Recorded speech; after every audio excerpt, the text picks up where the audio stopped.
నమస్తే, నేను మీ సిద్దిరెడ్డి శ్రీనివాస్ రెడ్డి. ఒక ఎంపీ, ఒక పార్టీకి సంబంధించిన ఎంపీ గతంలో ఆయన అన్ని రకాల పార్టీలు తిరిగి చేంజ్ అయ్యి ఒక పార్టీలో బై ఎలక్షన్లో నిలబడి బై ఎలక్షన్లో పార్టీ యంత్రాంగం అంతా కలిసి చేస్తే బోటాబోటి చిన్న మెజార్టీతోటి బయటపడ్డ ఎమ్మెల్యే. తర్వాత ఆ కాన్స్టిట్యున్సీలో ఎమ్మెల్యే ఓడిపోవడం, బై ఎలక్షన్లో గెలిచిండు, జనరల్ ఎలక్షన్లో ఓడిపోయాడు. జనరల్ ఎలక్షన్లో వెళ్ళిపోయిన తర్వాత ఎంపీ టికెట్ తెచ్చుకున్నాడు. ఎంపీ టికెట్ తెచ్చుకొని గెలుపొందిండు.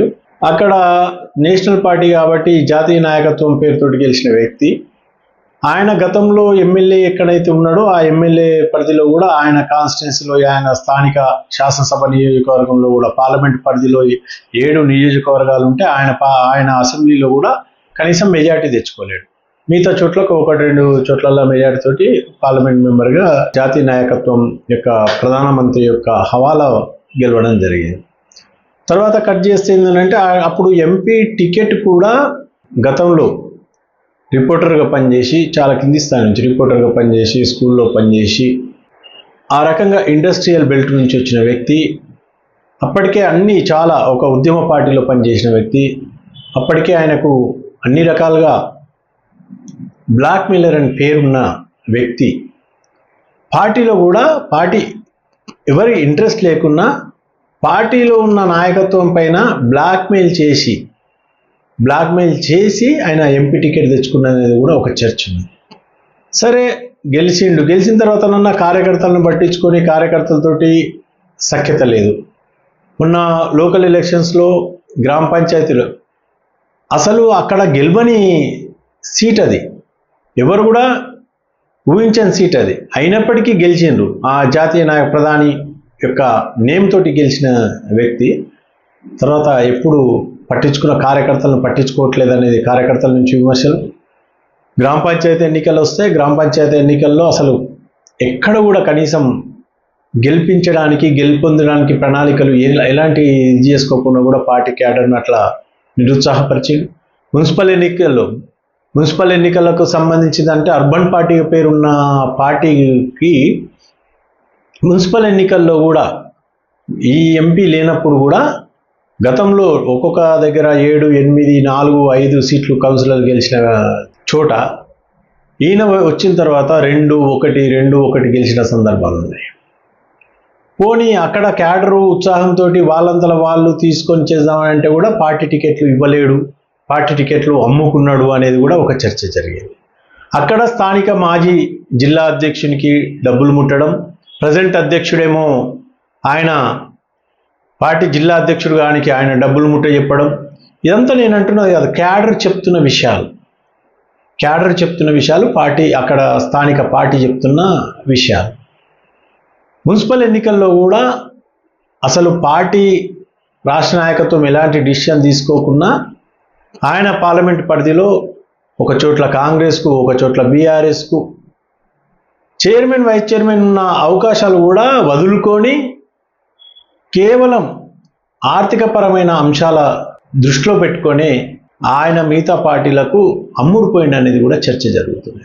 ఈ సందర్భంలో ఆయన అమ్ముడుపోవడమే కాకుండా అక్కడ స్థానిక పార్టీకి మిగతా వాళ్ళు డిస్కషన్ చేస్తున్న సందర్భంలో పార్టీ నాయకత్వం, రాష్ట్ర నాయకత్వం చెప్పింది నేను చేసినాను. పార్టీ రాష్ట్ర నాయకత్వం అయితే వాళ్ళను మనం జనరల్గా అడిగిన సందర్భంలో అసలు ఎలాంటి, వాళ్ళు కూడా ఓపెన్గా ప్రెస్ మీట్లో చెప్పారు, మేము ఎలాంటి నిర్ణయం తీసుకోలేదు, ఎక్కడికక్కడ తీసుకున్నదే కానీ మేము రాష్ట్ర నాయకత్వం నుంచి సూచనలు సలహాలు ఏం లేవు అని. కానీ ఆ వ్యక్తి రాష్ట్ర నాయకత్వాన్ని కూడా డబ్బులు తీసుకొని నాకు సూచన చేసిరు అనే దాకా వెళ్ళిపోయిందని అంటే ఆయన పార్టీని ఏ రకంగా పట్టిస్తున్నాడు అనేది కార్యకర్తల ఆవేదన. చాలా కింది స్థాయి నుంచి మొదటి నుంచి పార్టీని అంటి పెట్టుకున్న క్యాడర్ కూడా ఈరోజు ఆ వ్యక్తి చేసే పార్టీకి నష్టం చేకూర్చడం వల్ల ఆ క్యాడర్ అంతా కూడా బాధపడుతున్నది.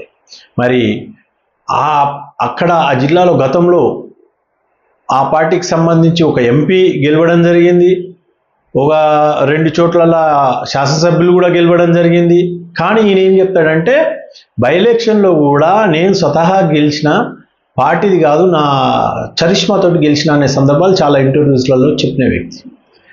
మరి అలాంటి వ్యక్తి జనరల్ ఎలక్షన్లో ఆయన చరిష్మా ఉంటే జనరల్ ఎలక్షన్లో గెలవలేదు. పార్టీని మొత్తం అక్కడ భ్రష్టు పట్టించిన అనేది ఉంది. అక్కడ ప్రజలు తిరస్కరించారు, అక్కడ గెలవలేదు. తర్వాత ఎంపీ టికెట్ నేను ఇంతకుముందు చెప్పినాను, అక్కడ బ్లాక్మెయిల్ చేసి తెచ్చుకుంటూ పార్టీ టికెట్ అనేది కూడా ఒక చర్చ క్యాడర్లో కానీ పార్టీలో ఉన్న బాధ్యులు కానీ ఒక చర్చ ఉంది అది. అయితే తర్వాత ఎంపీగా గెలవడం జరిగింది. ఎంపీగా గెలిస్తే కూడా ఇప్పుడు ఆయన కూడా నేను నా సొంత చరిష్మాతోటే గెలిచిన అని చెప్తున్నాడు. సరే, సొంత చరిష్మా కనుక ఉంటే అక్కడ క్యాడర్ ఏం ప్రశ్నిస్తుందంటే, బై ఎలక్షన్లో గెలిపించిన వ్యక్తి జనరల్ ఎలక్షన్లో అసెంబ్లీ స్థానంలో ఓడిపోయాడు. తర్వాత ఆయన చరిష్మా ఉంటే అసెంబ్లీలో జనరల్ ఎలక్షన్లో గెలవలేదు. తర్వాత పార్లమెంటు టికెట్ తెచ్చుకున్నాడు. పార్లమెంట్ టికెట్లు కూడా క్యాడర్ బాగా ప్రయత్నం చేసి గెలిపిస్తే స్వతహాగా గెలిచిన అని చెప్తున్నాడు. స్వతహా గెలిచినట్టుంటే కనీసం పార్లమెంటు పరిధిలో ఆయన ఎమ్మెల్యే ఉన్న స్థానంలో రిజల్ట్ మెజారిటీ రావాలి కదా, అక్కడ కూడా మెజారిటీ రాలేదు. మిగతా చోట్లలో మేము మెజారిటీ ఇచ్చి గెలిపించుకున్నాం. మమ్మల్ని మా క్యాడర్ను మొత్తం భ్రష్టు పట్టిస్తున్నాడు. ఆయన ఒక్కడు అధికారం ఉంటే సరిపోతుంది అనుకోండి, మిగతా క్యాడర్ని అంతా కూడా కౌన్సిలర్లు, సర్పంచులు, ఎంపీ ఇలాంటి ఏ కార్యక్రమాల ఎటువంటి ఇది లేకుండా వాళ్ళను నిలబెట్టి, ఇప్పుడు కొంతమంది వాళ్ళు అనేది ఏంటంటే, వేరే చోట్ల ఉన్న ఎంపీలేమో వాళ్ళు స్థానికంగా మంచిగా గట్టిగా అక్కడనే స్థానికంగా తిష్ట వేసి సర్పంచ్లను గెలిపించుకున్నారు. తర్వాత మున్సిపల్ చైర్మన్ కౌన్సిలర్లను మ్యాక్సిమం గెలిపించుకున్నారు. అట్లాంటి పరిస్థితుల్లో ఈయన ఎలాంటి ప్రయత్నం చేయలేదు అనేది కూడా ఒక చర్చ ఉన్నది. మరి పార్టీ ఆయనను సక్రమైన మార్గాలను తీసుకుపోయి క్యాడర్ను కాపాడుకునే ప్రయత్నం చేస్తుందా? అది పార్టీ అధిష్టానం, రాష్ట్ర నాయకత్వం కానీ కేంద్ర నాయకత్వం కానీ, లేదు అంటే వాళ్ళకి ఫ్రీడమ్ ఇచ్చినాం కాబట్టి ఏదైనా చేసుకొని ఉంటుందా? మరి అట్లాంటి ఇదే పరిస్థితి కనుక కొనసాగితే రేపు క్యాడర్కు జరిగే నష్టం బాగుంటుంది. తర్వాత రేపు మళ్ళా పార్లమెంట్ పరిధిలో పార్టీకి నష్టం బాగా జరుగుతుందనే చర్చ ఉన్నది.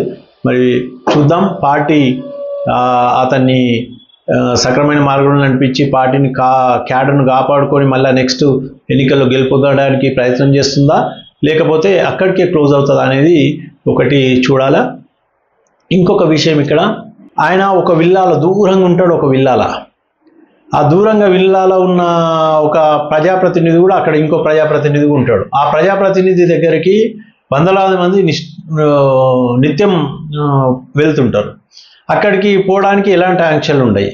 వీళ్ళు ఈ పార్లమెంట్ పరిధిలో ఉన్న నాయకులు కార్యకర్తలు ఏదైనా పని మీద పోతే 100-200 కిలోమీటర్ల దూరం నుంచి పోతే సెక్యూరిటీ వీళ్ళని ఆపేస్తుంది. ఎందుకు అని అంటే, వీళ్ళు క్యాడర్ చెప్పిరని నేను కూడా ఒకరోజు టెస్ట్ చేశాను. ఏంది అసలు పార్టీ ఏంది అనే ఇదంతా నాకు కూడా ఏంది ఇంట్రెస్ట్ అనేది కూడా ఒక ప్రశ్న తలెత్తుండొచ్చు. క్యాడర్ చెప్తున్న దాంట్లో నేను కొంత ఇన్వాల్వ్ అయ్యి ఏంది ఎంతవరకు నిజమో మనం లేనిది చెప్తే బాగుండదు, బయట అనాలిసిస్ చేస్తే బాగుండదు అనే ఉద్దేశంతో నేను ప్రాక్టికల్ అక్కడికి పోవడం జరిగింది. పోతే వేరే ప్రజాప్రతినిధి దగ్గరికి ఏమో వందలాది మంది పోతున్నారు. ఈయన పేరు చెప్తే ఎవరు పంపించట్లేదు గేట్ లోపలికి. ఏందని సెక్యూరిటీని అడిగినా, సార్ బయట ఆఫీస్ ఉంది, ఆయన ఆఫీస్లోకి వస్తాడు, ఎన్ని గంటలకు వస్తాడంటే 9 గంటలకు వస్తాడు సార్. 9:30 అవుతుంది కదా, మరి ఆఫీస్ తీయలేదు కదా అని అంటే, ఏమో సార్ వెయిట్ చేయండి అని. సరే, మళ్ళీ అక్కడ వచ్చి మళ్ళీ 10-10:30 వరకు వచ్చి సెక్యూరిటీ అడిగితే, మరి పంపించవచ్చు కదా బాబు, మరి మిగతా వాళ్ళు అయితే పోతున్నారు కదా వేరే ప్రజాప్రతినిధి దగ్గరికి, మరి ఇక్కడ పోతారు సార్, మీరు మా ఉద్యోగాలు బొడగొట్టకండి సార్, మీరు అక్కడికి వెళ్తారో లేరో, మీరు వెయిట్ చేస్తారో, డోర్ కూడా కొడతారో మాకు ఫోన్ వస్తుంది, మా దగ్గరికి ఎట్లా వచ్చిర్రు నేను చెప్పండి ఎట్లా పంపించడం అని ఫోన్ వస్తుంది సార్, ప్లీజ్ దయచేసి ఏమనుకోకండి అని చెప్పి.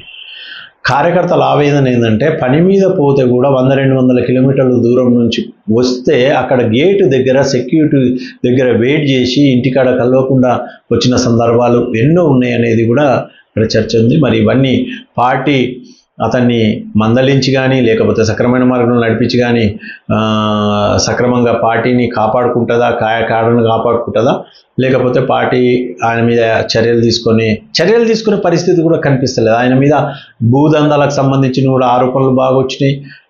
ఒక ఏరియాలకు సంబంధించిన ఇండస్ట్రియల్ ఏరియాలో కూడా ఆరోపణలు బాగానే ఉన్నాయి మొదటి నుంచి కూడా. మరి అతను ఒక తెలివైన మంత్రుడిగా ఫీల్ అవుతూ ఉంటాడు. తర్వాత ఆయనకు భయపడుతుంటారు, అంటే తెలివి ఉన్నది, న్యాయవాది కూడా కాబట్టి న్యాయవాదిగా ఉన్నాడు కాబట్టి మేము సమస్యలు ఎదుర్కోలేము అనే ధోరణితోటి కూడా పార్టీ ఉన్నట్టుగా అనిపిస్తుంది. చూద్దాం మరి పార్టీ క్యాడరు వ్యక్తి అంతా మరి రేపు జరగబోయే పరిణామాలు ఏ విధంగా ఉంటాయో చూద్దాం.